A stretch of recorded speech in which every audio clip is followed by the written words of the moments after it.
This is very inspiring. تو جب آپ دیکھتے ہیں نا مزمل صاحب اپنی اس جرنی کو، تو آپ کے پاس ایک مثال ہے جاپان کی، ٹھیک ہے، اور پھر آپ ہم خیبر پختونخوا کی یہاں پر یا پاکستان کی ہم یہاں پہ بات کرتے ہیں. ہم سمجھتے ہیں کہ اس میں آپ کو بہت زیادہ فرق جاپان کی ایجوکیشن سسٹم یا وہاں کے جو معاشرے کا جو معاشرتی جو نظام ہے اس میں ہم سمجھتے ہیں کہ کافی فرق ہوگا. آپ کی اپنی رائے کیا ہے؟ آپ کا تجربہ کیسا رہا ہے جب آپ ان دونوں ایجوکیشن سسٹم یا ان دونوں معاشرے کو آپ دیکھتے ہیں؟ پاکستان میں اور ڈیفینیٹلی جاپان کے ایجوکیشن سسٹم میں بھی اوور آل بہت ڈفرینس ہے. پاکستان کے اندر جب میں نے تعلیم حاصل کی ہے اس کے اندر مجھے اکثر ڈسکرمنیشن کا سامنا کرنا پڑا ہے، چاہے وہ کچھ ٹیچرز کی طرف سے بھی تھا، کچھ اسٹوڈنٹ کی طرف سے بھی تھا، اور باقی بھی گھر سے آنے جانے میں سفر کے دوران بھی ڈسکرمنیشن کا سامنا کرنا پڑتا تھا یا پریجس کا سامنا کرنا پڑتا تھا. لیکن جب میں جاپان گیا ہوں پڑھنے کے لیے تو جو میں نے اپنے وہاں پہ جو پہلا دور تھا میرا 1.5 سال کا، جب میں نے وہاں پہ لگایا ہے یونیورسٹیز کے اندر یا انسٹیٹیوٹس کے اندر، وہ ٹوٹلی ڈفرینٹ تھا. اس میں یہ تھا کہ نہ کبھی مجھے ڈسکرمنیشن کا سامنا کرنا پڑا ہے، نہ کبھی وہ ٹیچر کی طرف سے تھا، نہ میرے اپنے باقی جو اسٹوڈنٹس ہیں ان کی طرف سے تھا. تو ٹوٹلی ڈفرینس ایک ماحول ہے وہاں پہ. آپ کو یہ فیل ہی نہیں ہونے دیا جاتا کہ آپ ویل چیئر یوزر ہو، آپ ہم سے مختلف ہو. تو یہ پاکستان کے اندر جاپان کے اندر بہت جو بڑا ڈفرینس ہے دو ممالک کے اندر. اب یہ جب ہم ڈسکرمنیشن کی بات کرتے ہیں، اور جو آپ نے اپنی زندگی کا ایک ایگزامپل بھی آپ نے دی کہ آپ کی خالہ چاہتی تھی کہ آپ درزی بنیں. جی میرے خیال میں اور پھر کچھ ٹیچرز بھی یا کچھ شاید آپ کے دوست بھی، کلاس فیلوز وغیرہ یا معاشرے میں بھی جو بولنگ کا ایک کانسیپٹ ہے یا جو ڈسکرمنیشن کا کانسیپٹ ہے، تو آپ نے یہ فیس کیا. اس کی بنیادی وجہ کیا ہے؟ آپ کیا سمجھتے ہیں کہ جی آپ کی خالہ کیوں سمجھتی تھی، آپ کے ٹیچرز کیوں ڈسکرمنیشن کرتے تھے؟ سب سے پہلے تو چونکہ اگر جب بچہ بہا معذوری کسی گھر میں پیدا ہوتا ہے تو مے بی وہ فرسٹ کیس ہوگا فیملی کے لیے، اور فیملی جو ہے کنفیوز ہو جاتی ہے کہ اس بچے کا ہم نے کیا کرنا ہے، اس بچے کا کیا مستقبل ہے. بچہ چل نہیں سکتا، سن نہیں سکتا، بول نہیں سکتا یا سمجھ نہیں سکتا، مشکل ہے. تو سمجھتے ہیں کہ یہ سوسائٹی سے بالکل علیحدہ ہے. تو ہم نے کوئی اس کے لیے ایسا کوئی روزگار کا بندوبست کرنا ہے، ایسا کوئی اسکل دینا ہے جو بیٹھ کے ایک اپنی باؤنڈری کے اندر کر سکے. باؤنڈری کے باہر جائے گا تو اس کے لیے شاید خطرہ ہو سوسائٹی کی طرف سے بھی.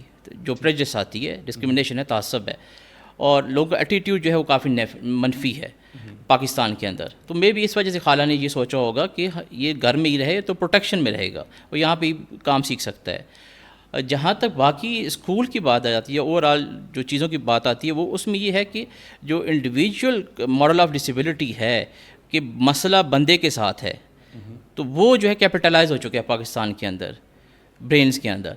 تو وہ یہی دنیا یہی سمجھتی ہے خاص کر پاکستان کے اندر کہ مسئلہ جو ہے بندے کے ساتھ ہے، جب مزمل کے ساتھ ہے، مزمل چل نہیں سکتا تو مسئلہ اس کے ساتھ ہے. اگر باقی بچے بھی ہمارے اس کے ساتھ بیٹھیں گے تو وہ بھی بری بری چیزیں سیکھیں گے.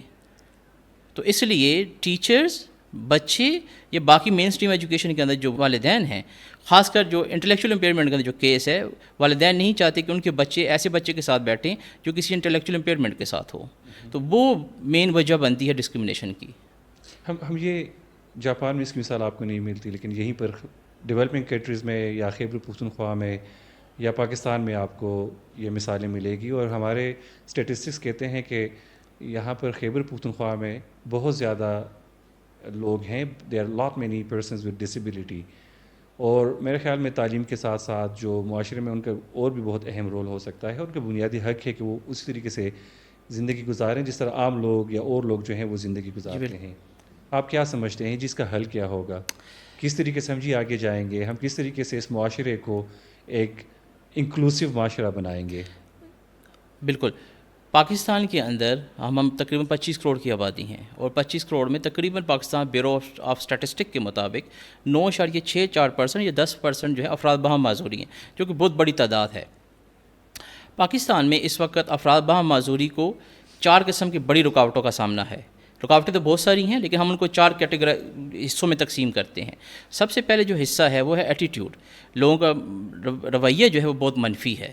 اگر کسی گھر میں کوئی بچہ بہم معذوری پیدا ہوتا ہے نا، تو والدین کو کہا جاتا ہے کہ آپ نے کوئی گناہ کیا ہوگا. پاکستان میں کہا جاتا ہے کہ آپ نے کوئی گناہ کیا ہوگا تو آپ کا بچہ جو ہے معذور پیدا ہوا ہے، آپ کو یہ سزا ملی ہے. خاندان کے اندر بھی یہ باتیں ہوتی ہیں. دوسری بات جو ہے وہ جو ہے انوائرمنٹل بیریئر ہے. جو آپ کی ٹرانسپورٹیشن ہے, جو آپ کا بلڈنگز ہیں, وہ ایکسیسیبل نہیں ہے افراد بہم معذوری کے لیے. اگر wheel chair user who, blind person who, وہ ایزیلی ان چیزوں کو ایکسیس نہیں کر سکتے. تیسرا جو بڑا بیریئر ہے وہ ہے لا اینڈ پالیسی. آپ کا لا اینڈ پالیسی جو ہیں وہ اتنے انکلوسیو نہیں ہیں کہ پرسن ود ڈسیبلٹی کو 15% of 10 to 15% of the population کو مین اسٹریم کر سکیں. جو چوتھا بڑا بیریئر ہے وہ انفارمیشن کا ہے. انفارمیشن میں آپ کو یہ مثال دیتا چلوں کہ جیسے ہم نادر کا آپ کا ہمارا CNIC ہوتا ہے, اسی طرح پاکستان کے اندر پرسن ود ڈسیبلٹیز کے لازمی ہے کہ وہ ڈسیبلٹی سرٹیفکیٹ ہو ان کے پاس. اور پاکستان کے اندر بہت بڑی تعداد ہے جو کہ جن کو ڈسیبلٹی سرٹیفکیٹ کا علم ہی نہیں ہے. تو یہ ایک بہت بڑا بیریئر ہے. تو ہم نے جب پرسن ود ڈسیبلٹیز کو مین اسٹریم کرنا ہے سوسائٹی کے اندر, تو اس کے دو طریقہ کار ہو سکتے ہیں. ایک طریقہ کار تو یہ ہے کہ کیونکہ ہم ایک غریب ملک ہیں, اتنی ہمارے پاس اکانومی اسٹرانگ نہیں ہے ہماری کہ ہم بہت ساری انٹرونشنز لے کر آئیں. تو اس کا پہلا طریقہ کار یہ ہے کہ ہم اسکول میں یا سوسائٹی کے اندر لوگوں کو ریزنیبل اکوموڈیشن دیں. بہت بڑی تبدیلی کرنے سے پہلا مرحلہ یہ ہوتا ہے کہ ہم چھوٹی تبدیلی کریں. مثال کے طور پہ اگر بچے کا واش روم, عام بچوں کے واش روم میں وہ بچہ نہیں جا سکتا, بچہ بہم معذوری, تو ہم اس کو ایکسیس دیں اسٹاف کے واش روم تک, ہائیجین کا کیونکہ ایشو ہوتا ہے. دوسرا یہ ہے کہ اگر بچے کی کلاس اوپر ہے, فرسٹ فلور کے اوپر ہے, تو ہم اس کو نیچے لے کر آ جائیں. ایک اور یہ حل ہو سکتا ہے کہ اگر چھوٹا سا ریمپ ہم نے بنانا ہے تو ہم PTC کے یا ٹیچرس اگر ڈونیشن کلیکٹ کریں تو چھوٹا سا ریمپ بن سکتا ہے. یہ پہلا حل ہے. دوسرا حل یہ ہے کہ ہم نے اپنی جو بڑے لیول کے اوپر ہے, ہم نے بجٹنگ کے اندر, اپنی پلاننگ کے اندر پرسن ود ڈسیبلٹیز کا خیال رکھنا ہے, جس کو ہم انکلوسیو پالیسی یا انکلوسیو پلاننگ کہتے ہیں. اگر ہم ان کا خیال رکھیں گے اسٹارٹ سے, تو ہم جب ہمارا ملک مزید جب ایڈوانسمنٹ کی طرف جائے گا تو پرسن ود ڈسیبلٹیز اس ایڈوانسمنٹ کا حصہ ہوں گے. انکلوسیو بجٹنگ, اور یہی پہ اسی چیز پہ ہم centre for public policy research BC پہ کام کر رہے ہیں کہ جی ہم ایکویٹی بجٹنگ کو پروموٹ کرنا چاہتے ہیں.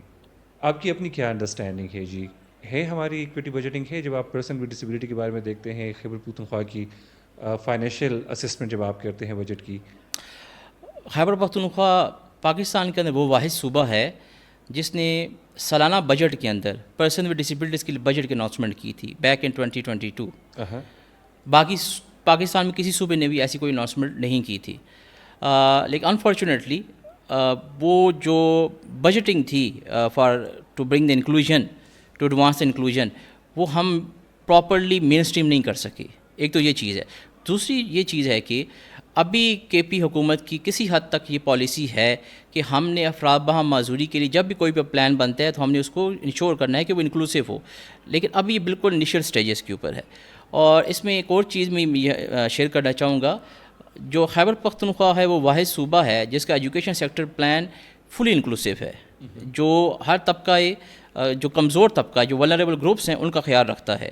Specifically person with disabilities Hare component کے اندر مینشنڈ ہیں کہ ہم نے چلڈرن ود ڈسیبلٹیز کا elementary and secondary education department کے اندر کیسے خیال رکھنا ہے. جیسے مثال کے طور پہ یہ اناؤنسمنٹ بھی ہے اس کے اندر کہ ہم نے ایک علیحدہ سیکشن بنانا ہے جو سیکشن چلڈرن ود ڈسیبلٹیز کے میٹر کو ڈیل کرے گا ان خیبر پختونخوا. لیکن انفارچونیٹلی ایجوکیشن سیکٹر پلان تو ہمارا فلی انکلوسیو ہے, لیکن ابھی تک پراپر اس طرح بجٹنگ نہیں ہو سکی کہ ہم اس کی پراپر امپلیمنٹیشن کے اوپر جا سکیں. لیکن اگر باقی صوبوں کو ہم کمپیئر کریں تو ہمارا education sector plan well developed ہے اور ایسا سیکٹر پلان ہے جس کو ہم بآسانی امپلیمنٹ کر سکتے ہیں. آپ کو یہ لگتا ہے کہ امپلیمنٹیشن کے لیے شاید خیبر پختونخوا کو زیادہ فائنینشیل سپورٹ چاہیے ہوگا, یا خیبر پختونخوا میں elementary and secondary education department کو جو اس وقت ایلوکیٹڈ بجٹ ہے اس سے زیادہ سپورٹ چاہیے ہوگا؟ جو موجودہ بجٹ ہے ایلیمنٹری اینڈ سیکنڈری ایجوکیشن کا, اس کے اندر بھی یہ چیز ہو سکتی ہے, لیکن بہتر یہ ہوتا ہے کہ جب آپ بجٹنگ کر رہے ہیں تو اس بجٹنگ کے اندر ایک ایسا پورشن رکھیں یا ایک ایسی پرسنٹیج رکھیں کہ یہ پرسنٹیج ہم نے چلڈرن ود ڈسیبلٹیز کے میٹرز کے لیے رکھی ہوئی ہے. مثال کے طور پہ اگر ایک اسکول آپ کا 5 کروڑ روپے میں بن رہا ہے تو اس کو آپ نے 5 کروڑ 30 لاکھ کر دینا ہے. جو 30 لاکھ ہوگا ایڈیشنل ہوگا وہ بیریئر فری کنسٹرکشن کے لیے ہے.